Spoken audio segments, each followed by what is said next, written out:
What's up guys? Kumusta kayo? It's me again, Joseph Kate. So for today's video guys, let's talk about BPI Statement of Account. So ano nga ba yung nasa loob ng BPI Statement of Account? Ano nga ba yung ibig sabihin ng minimum amount due, payment amount due, tapos yung statement date, ano nga ba ibig sabihin, tsaka yung payment due date. Pero bago yun, nais muna kitang imbitahan na mag-subscribe sa YouTube channel ko kung bago ka pa lang kasi marami pa po akong share ng mga tutorials, knowledge, and experience of mine in the future. Kaya naman huwag niyong kalimutan mag-subscribe para updated kayo lagi sa mga vlogs na i-upload ko. Yun lang po at maraming salamat. So, okay, balik tayo. So, di ba guys, nakakalito kasi yung minimum amount due at saka yung total amount due. So, ano nga ba yung dapat nating bayaran? Alin dyan? Kaya naman yun yung aalamin natin ngayon. So, nakikita nyo guys sa screenshot na yan, customer number. So, yun yung card number. Blinard ko lang kasi, confidential siya. Siguro alam nyo naman kung ano yung ibig sabihin ko, yung credit card number yan. Yung 16 digits number ng credit card. Then, yung statement date, ano nga ba yung ibig sabihin ng statement date? Kung kailan na-generate yung SOA ninyo or yung statement of account. Ito namang payment due date, guys, nakikita nyo, kung kailan nyo dapat bayaran, hanggang kailan nyo lang pwedeng bayaran yung utang ninyo. So, ibig sabihin, hindi naman hanggang kailan pwede. Ibig sabihin, kahit lumagpas dyan, pwede nyo pa rin bayaran, kaso may penalty at saka may interest charges. Kaya naman, before that date, dapat nabayaran nyo na yung sinwipe ninyo or yung nagamit ninyo sa credit card ninyo para maiwasan nyo yung interest charge at saka yung penalties. Then, nakalagay dito guys, credit limit. So, kung magkano yung credit limit ninyo, syempre, of course, blinard ko kasi confidential siya. Tapos, yan yung kung magkano yung pwede nyong iswipe dyan sa card ninyo. Yun yung pinakamataas na limit nakalagay dyan. Kung magkano yan, yan lang yung pwede nyong i-avail or yun lang yung pwede nyong gamitin para makapagbili kayo ng something in everywhere. Tapos, nakalagay naman sa baba, total amount due. Yan yung kung magkano yung dapat yung bayaran. So, yung total amount due guys, yun yung dapat yung bayaran. Huwag yung minimum amount due. Kasi yung minimum amount due guys, para lang yung sa mga hindi kaya bayaran yung total amount due. So, the difference between the two is yung total amount due, yun kung magkano yung nagastos nyo within that statement period or statement date. Tapos, yung minimum amount due, bibigyan lang kayo ng kakapiranggot na amount which is maliit lang kumpara sa total amount due kung hindi nyo kayang bayaran yung total amount due. Pero, yung maiiwasan nyo lang guys is yung penalties. Pero, hindi kayo makakaligtas sa interest charges which is malaki siya. It's because 3% po siya guys, yung ipapatong sa next billing cycle. Kaya naman, good to remember is yung dapat yung bayaran is yung total amount due. Huwag kayong magsettle sa minimum amount due kasi habang tumatagal yung statement balance ninyo, yung total amount due, palaki ng palaki yan guys. It's because malaki nga yung pinapatong which is 3% every month sa total amount due ninyo. Kaya naman, bayaran nyo agad yung total amount due before payment due date to avoid interest charges and penalties. So, sana na-clear ko yun sa inyo guys. Tapos, move on tayo dun guys. Next natin pag-uusapan ito nakalagay, card type, previous balance, then payments, credits, and rebates, purchases and advances, installment due, finance charges, and other fees, late payment charges, then amount due. So, nakalagay sa card type guys. Diyan sa card type, makikita nyo guys kung ano yung credit card na meron kayo sa BPI. Tapos, diyan nakalagay naman sa unahan, previous balance. Kung magkano yung balance nyo nung nakaraang statement date.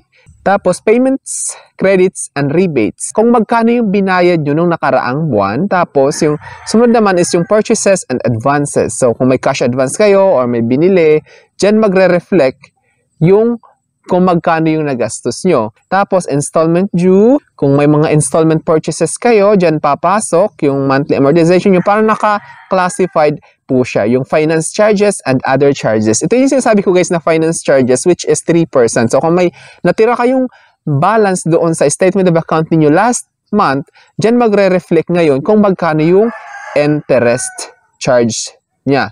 Late payments charges. Kung may late payments kayo guys, tulad ng sinabi ko, nakalagay 'di ba? Statement date, payment due date. So kung hindi kayo nakapagbayad within that payment due date, lumagpas kayo ng due date na yan, diyan magre-reflect yung late payment charges. Then amount due, kung magkano yung babayaran ninyo. Yun yung total sa magkakasunod na yan, kung magkano yung dapat nyong bayaran. Tapos sa baba naman nakalagay, past due amount, kung magkano yung hindi nyo nabayaran, diyan magre-reflect. So, kung wala, malamang 0, 0 yan. Minimum amount due, unbilled installment amount, 0, 0. Kung wala naman kayong installment purchase. Total outstanding balance, kung magkano yung dapat nyong bayaran sa lahat-lahat, it's because yan yung parang total doon sa breakdown na binasa ko kanina, which is yung previous balance, payment credits and rebates, purchases and advances, installment due.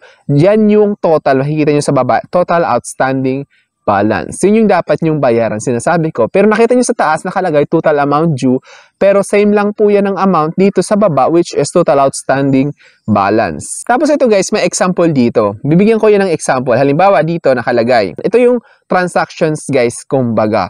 Transaction date, September 17, post date, September 17 din. Description, payment, thank you. So, kung nagbayad kayo, yun yung mag-reflect. Kung may finance charges, wala. So, since nabayaran nyo siya ng buo, wala kayong finance charge sa statement of account na to. Then, ito nakalagay previous balance, 9,022. Tapos, ngayon, nakalagay dito, sa payment nakalagay thank you is 9,023. Kasi ito guys, bibigyan ko yun ng tip. Kapag nababayad kayo ng billing nyo sa credit card, to make sure na fully paid talaga siya, make sure tulad nito, 9,022.17. So yung bayaran nyo guys, yung isan yung amount, kumbaga magbabayad kayo, i-9,023 nyo to make sure na mag-negative yung outstanding balance ninyo sa credit card. Kasi much better na negative yung outstanding balance nyo sa credit card kasi make sure yan nabayad kasi kahit may natira lang kayong cents dyan, may interest pa din yan. At parang may minimum interest sila guys within that cut-off or statement date. Kaya wag nyong, to make sure lang guys na maiwasan yung mga ganong scenario, halimbawa 9,022.17 9,023 nyo na to make sure na fully paid siya. Tapos ito bibigyan ko rin kayo ng example guys. Halimbawa may installment amortization kayo. September 17, sabay-sabay siya nag-reflect. Ito, credit to cash, 9,022.42. It's because may credit to cash kayo. Tapos, September 27, ganun din. It's because sabay-sabay siya nag-reflect. Reversal of annual fee membership. So, halimbawa sa yung annual fee nyo guys is nag-reflect na, nakalagay dyan 1,550. Nakalagay dyan yung, tapos ito sa baba may nakalagay SIP or Simple Installment Plan Balance Summary. Kung meron kayong installment cash or may credit to cash kayo, dyan magre-reflect yan. Oh my God, umulan. So nakalagay purchase amount 100,000, remaining balance is 83,000. So, sana na-clear ko yun guys sa inyo. That's all for now. Thank you so much for watching. So, sana may na-share ako. Don't forget to subscribe for more videos. So, yun lang po. Maraming salamat.